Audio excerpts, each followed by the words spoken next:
We have an annual symposium here at Region 1 where we bring together TIA leaders, folks who are leading the teacher incentive allotment in districts across the region. Anyone from district administrators to also folks who are working on HR, data analysis folks, anybody working in finance, anyone who moves the work of TIA forward. We had presenters who showcased just their work on their pathway to 100. We also brought teacher panels who were talking about the impact the TIA has had on their lives. And so we talk about districts who are using this to recruit, to reward, and to retain teachers on a greater scale. We're bringing teachers in for the very first time who are talking about the impact that it's had, not just in how they're collaborating with their peers and collaborating with appraisers, but also the impact that those additional funds are having on their lives, from being able to pay for kids to go to college and to be able to pay houses off. And so all of the things that are happening as a result of these rewards. Initially, we tried to do it on our own. We went through the process.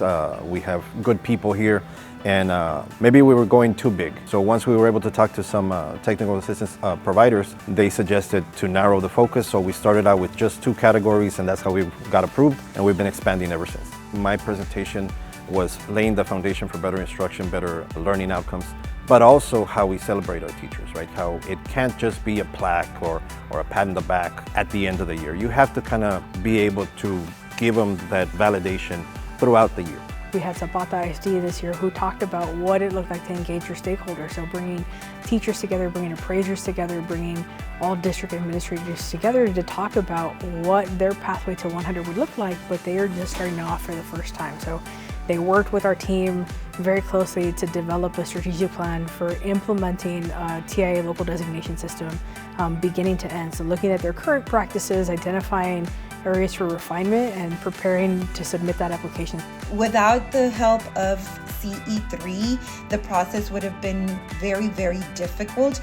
It is a very intense process as it is, but the support that they had for us and to actually see the fruits of our work, at the beginning it was something that seemed unreachable. It seemed like something that we weren't going to be able to accomplish in a year's worth of work. But breaking it down and seeing us move through the process was extremely rewarding.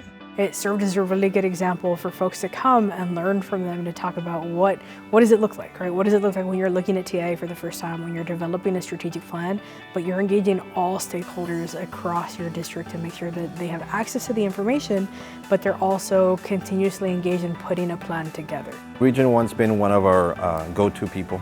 They reach out even before I reach out to them. They're very good about either sending an email. Some of them have my phone number, so they'll just text me and say, hey, is there anything we can help you with?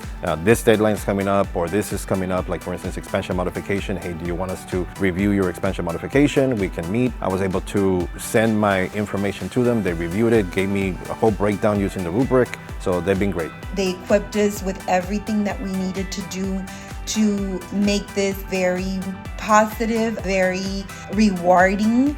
Ultimately, it's just about helping each other find a pathway to 100, but it's not just a pathway to 100% teachers eligible, it's a pathway to 100% students growing and moving the needle on what education looks like in our region.